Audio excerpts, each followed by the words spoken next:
Welcome to my travel voice. ఈ ఆలయం సికింద్రాబాద్ ఉజ్జయిని మహంకాళి ఆలయానికి ఆపోజిట్ గానే ఉంటుంది ఉగ్ర నరసింహస్వామి వారి ఆలయం. ఈ ఆలయం చూడ్డానికి చాలా చిన్నదైన ఎంతో మహిమ గలది. ఈ ఆలయం ఇక్కడ నరసింహస్వామి వారు 1845 లో స్వయంభూగా వెలిసారు పాదరస రూపంలో. 1920లో బ్రిటిష్ వాళ్ళు రోడ్డును ఎక్స్టెండ్ చేద్దామనే రీజన్ తో ఈ ఆలయాన్ని కూల్చేశారు. ఆ సమయంలో ఎంతో మంది జనాలు హిందూస్ ముస్లిమ్స్ అనే రిలీజన్ ఫీలింగ్ లేకుండా ఎంతో మంది వచ్చి ఈ ఆలయాన్ని కూల్చేయడాన్ని అడ్డుకున్నారు.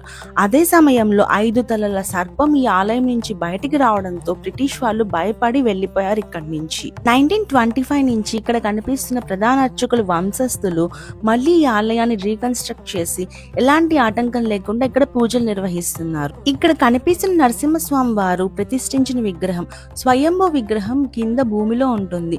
ఇది ఓన్లీ వైకుంఠ ఏకాదశికి మాత్రమే ప్రధాన అర్చకుల వంశస్థులు బయటకు తీసి ఇక్కడ స్వామివారిని పూజించడం జరుగుతుంది.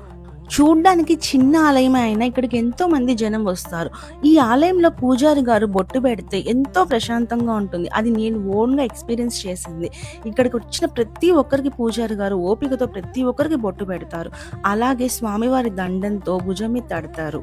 ఈ ఆలయంలో పూజారి గారు బొట్టు పెట్టిన తర్వాత మనకి ఎలాంటి దిష్టి దోషాలున్నా ఎలాంటి అనారోగ్య సమస్యలున్నా కూడా మనకి ఇవన్నీ తొలగిపోతాయి. అలాగే చేతికి స్వామివారి థ్రెడ్ ఒకటి కడతారు. ఇక్కడ చిన్న పిల్లలకి నాలుక మీద బీజాక్షరాలు రాస్తారు.